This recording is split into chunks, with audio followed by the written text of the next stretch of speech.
এইবার দেখুন সত্য চাপা থাকে না। শিলিগুড়ির পাশের বাড়ির লোকের কমেন্টস, সেই প্যারেন্টস সব ধীরে ধীরে এগিয়ে আসছে। তাই প্রত্যেকের মাথায় টুপি পরালো। আমার মতো আরো এক দুজন কন্ট্রোভার্সি ক্রিয়েটারদেরকে টুপি পরাতে পারিনি, যারা কিনা অর্ণব বাবুর ব্যাপারটাই সামনে তুলে ধরেছিল। আসবে নেক্সট ভিডিও। এটা একটু ছোট্ট করছি, একটু কাজ আছে, ঠিক আছে? দেখো কি লিখেছে, শিলিগুড়ির থেকে খবর কিভাবে আমাদের কাছে আসছে। আমি একটু নামগুলিতে লাল দাগ দিয়ে দিয়েছি। ছেলে মানে রেইনের ছেলে আর আমার মেয়ে একই স্কুলে পড়ে। রেইনবোকে দেখতাম অর্ককে স্কুলে দিতে নিতে, এবং রেইনকেও দেখেছি। আমরা জানতাম যে ওর ফার্স্ট হাজব্যান্ড ওকে মাথায় রড দিয়ে মেরেছে, তাই ওর রক্ত জমে ক্যান্সার হয়েছে। আমরাও খুব চাইতাম যাতে যেন ভালো হয়, কিন্তু ও যে এমন জানতামই না। দেখলে সত্য চাপা থাকে না। ছেলের স্কুলের প্যারেন্টসরা জানতো যে ওকে ওর প্রথম স্বামী মেরেছে, রড দিয়ে মেরেছে, আর ওর মাথা তার জন্য ক্যান্সার হয়ে গেছে। মিথ্যে বলি না, দেখো পুরো তুলে দিলাম কমেন্ট। আরেকটা কমেন্ট দেখো, আমি কমেন্টে লিখেছিলাম রেইনবোকে তোমার সাথে দেখা হলে আমার রেইনের সাথে দেখা করাবে। আমার খুব মন খারাপ ছিল ওই সময় রেইনের জন্য। আসলে আমি ওর বাড়ির কাছেই থাকতাম, শিলিগুড়িতে। তারপর দিন দেখি ভিডিওতে বলছে এখন কেউ এসো না, ও জানতো পাশে তো বাড়ি, যদি আমি চলে যাই সেজন্য। সত্যি কথা বলতে কি, সেই সময় আমি অনেক কেঁদেছিলাম এই বাচ্চাটার কথা ভেবে, কারণ আমিও বাচ্চার মা। দেখে নিন কমেন্টগুলি। কতটা দায়িত্ববান বাবা ছিলেন এই অর্ণব বাবু। আপনারা জানেন, ঘর সংসারের খরচ তো দিতই, তাছাড়া একটা আলাদা অ্যামাউন্ট টাকা দিত শুধুমাত্র ফল খাওয়ানোর জন্য বাচ্চাটার। এতটাই সিরিয়াস ছিলেন উনি ওনার স্ত্রী এবং ছেলের সম্বন্ধে। কখনো শুনেছেন? শোনেননি।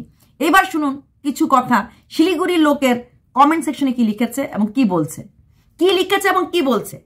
প্রতি মাসে একটা নির্দিষ্ট অ্যামাউন্ট টাকা, সংসার খরচ ছাড়াও এই নির্দিষ্ট অ্যামাউন্ট টাকা থাকতো ড্রাই ফ্রুটস এবং এই নর্মাল ফ্রুটস, যেরকম ডাবের জল আমরা সবাই দেখেছি, রোজ ডাবের জল খেত, সেরকম ডাবের জল এবং আদার ফ্রুটস আনার জন্য একটা আলাদা অ্যামাউন্ট দেওয়া হতো। নট অনলি অর্ণব বাবুর বাবাও এই টাকাটা দিতেন। যখনই বৌমা, সো কল্ড বৌমা তো বটেই, নিজের ছেলে না হলো ভাইপুর বৌমা, সেই বৌমা মানে আমাদের এই ঠকবাজ বৌদিমণি যখনই শ্বশুরবাড়িতে যেতেন, তার জন্য নাতির জন্য একটা ভালো অ্যামাউন্টের টাকা দেওয়া হতো শুধুমাত্র ফল খাওয়ার জন্য।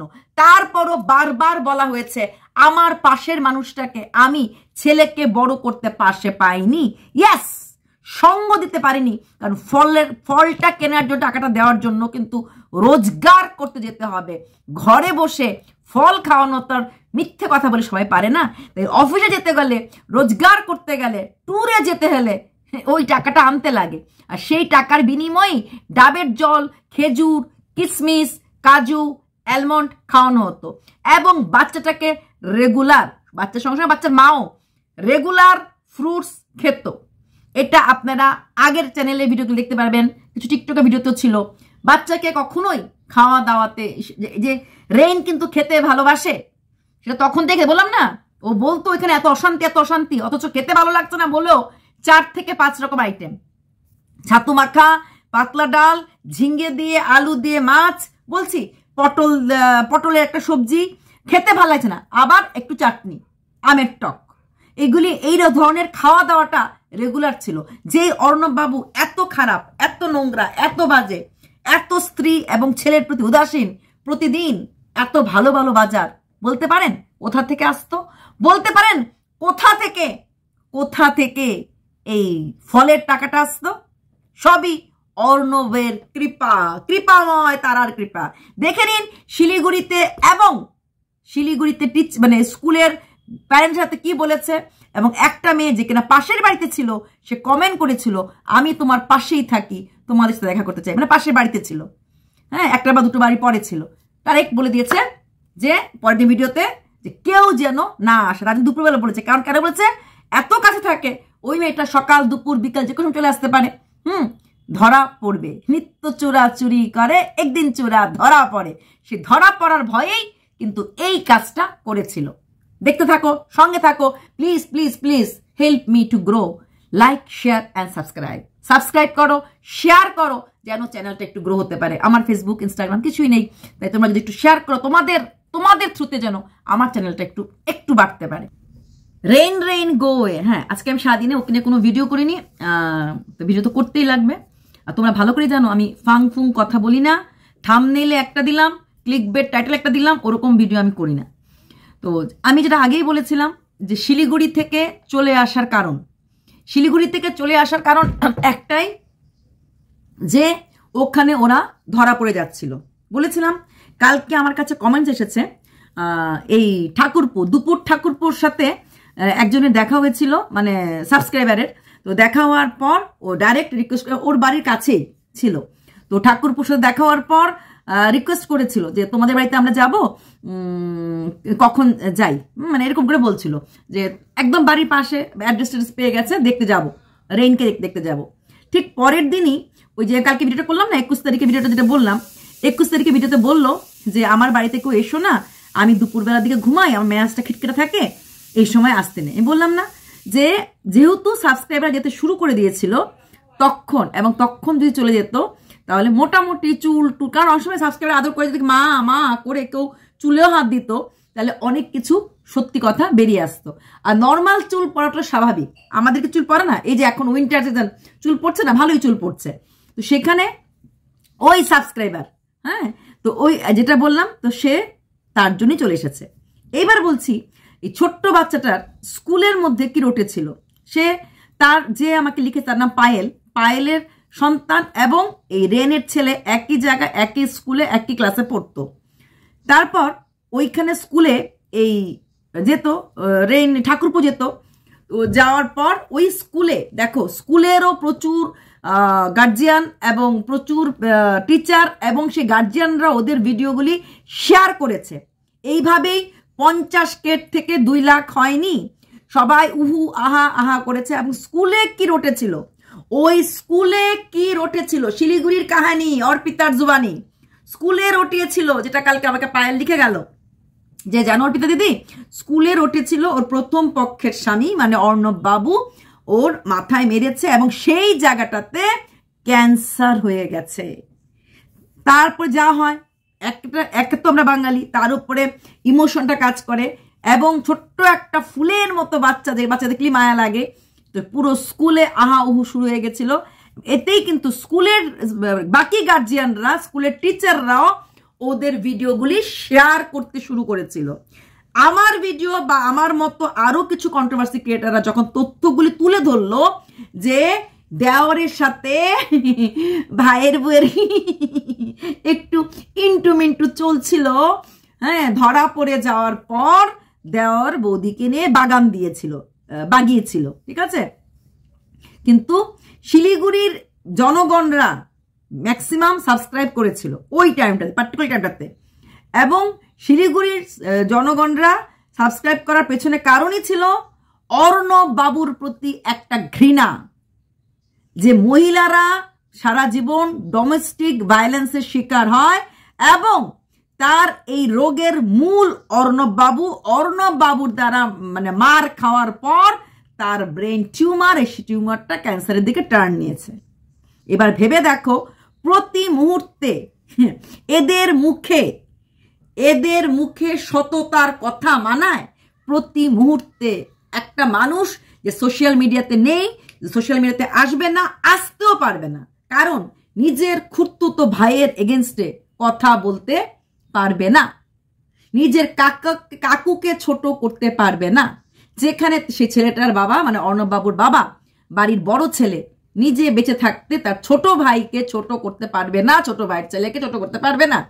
আদারওয়াইজ যেইভাবে সোশ্যাল মিডিয়াতে দিনের পর দিন ডিফেম করা হয়েছে, ডিফেমেশন এমনিতেই তো লাগাতে পারে। এবং সবচেয়ে বড় কথা, মানে দামকে চটপে ডিফেমেশন করেছে। কখন করেছে? 8 বছর, 10 বছর বিয়ে কখনো বলছে, কখনো 11 বছর বিয়ে বলছে।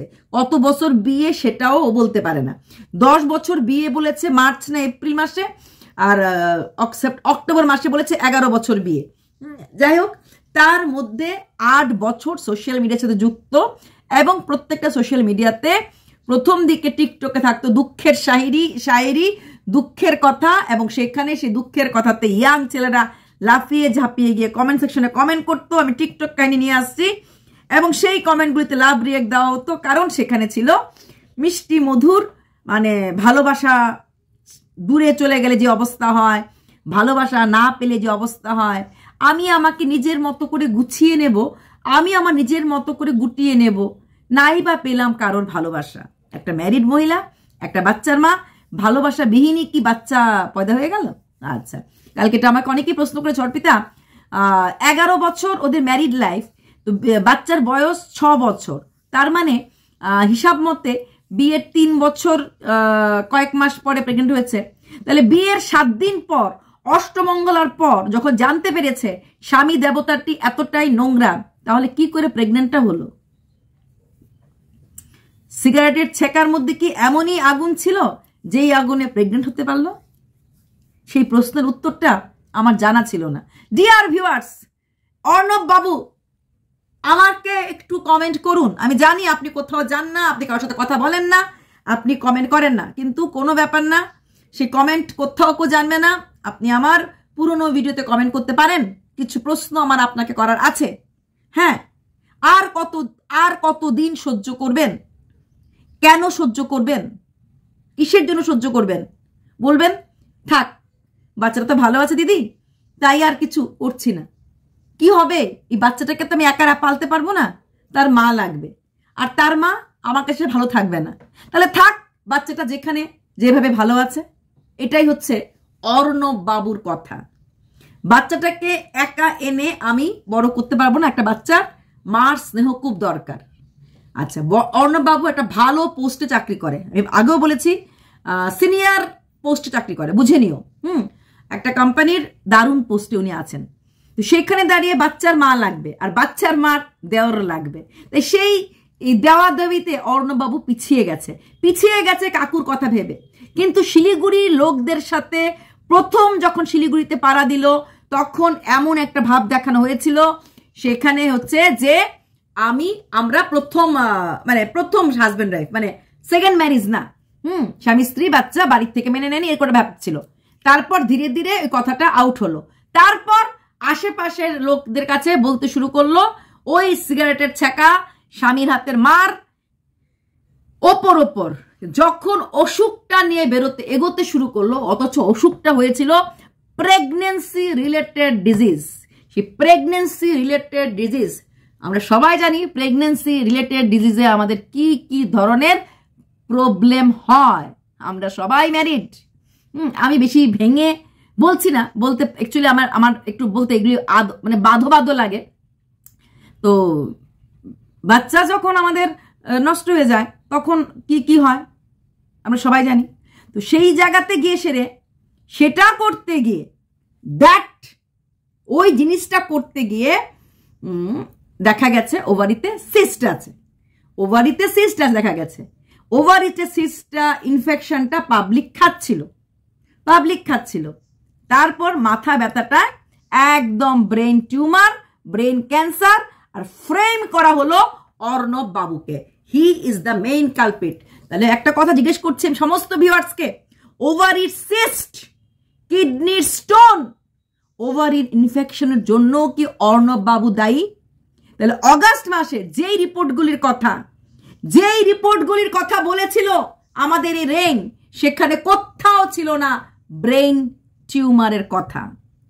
ব্রেন টিউমার সাডেনলি চেঞ্জ হয়ে গেল, তখন কিন্তু সেরকম ভাবে মাথা ব্যথাও ছিল না। হ্যাঁ, ডান দিকের একটু হাতটা কাঁপতো, ডান দিকে হাতটা ওঠাতে কষ্ট হতো।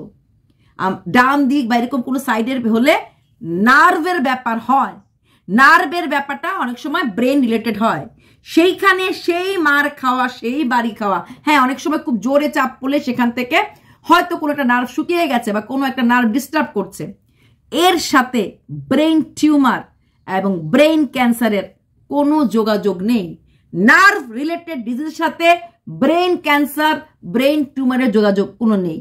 তাহলে স্কুলের কেন সমস্ত গার্জিয়ানদের কাছে এই খবরটাই গেল যে প্রথম স্বামীর মার খাওয়ার পর আমি রিকোয়েস্ট করব যারা আমার ভিডিও দেখছো ওই স্কুলের টিচারদেরকে, প্লিজ আপনারা এগিয়ে আসুন, আপনারা এগিয়ে আসুন। আমরা মহিলারা, আমরা মেয়েরা ভিকটিম কার্ড খেলি। আমরা মেয়েরা, নারী সবসময় অন্যায়ের শিকার হয়, নারী সবসময় নিগৃহীত হয়, এগুলি আমরা সবসময় খেলি। কিন্তু সেটা করতে গিয়ে যে আমরা কত পুরুষকে শেষ করে দেই সেটা আমরা জানি না। চোখের সামনে আমাদের অতুল সুভাষে আসছে, চোখের সামনে কিছু কন্ট্রোভার্সি ক্রিয়েটার যারা এইভাবে নিগৃহীত করছে দেখতে পাচ্ছি, এখন চোখের সামনে দেখতে পাচ্ছি। কিন্তু ওই যে ওই ক্ষেত্রেও কিন্তু সেই কন্ট্রোভার্সি ক্রিয়েটার ক্ষেত্রে কিন্তু সেম, তার স্বামীও এগিয়ে আসছে না, কিছু বলছে না, কারণ একটাই, সে সামাজিক মাধ্যমে নেই এবং তার স্ত্রী সেই সুযোগটা নিয়ে স্বামীকে ইনডাইরেক্টলি যতটুকুন বলার বলেই চলে যাচ্ছে। তো এই জিনিসগুলি আমরা বন্ধ করতে পারি না, কারণ আমরা নারী সব পারি বলে চিল্লাতে থাকি, চিল্লাতে থাকি। তো এইখানে আমি একটা কথাই বলবো, অর্ণব বাবু যদি এগিয়ে আসেন খুব ভালো হয়। আর যারা ভাবছে অর্ণব বাবু XYZ কথা বলে, কথা অর্ণব কার সাথেই বলে না।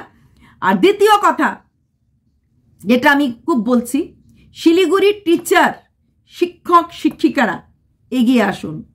আপনাদেরকে কি বলেছিল যে ব্রেন ক্যান্সার, টিউমার থেকে ক্যান্সার হতে পারে?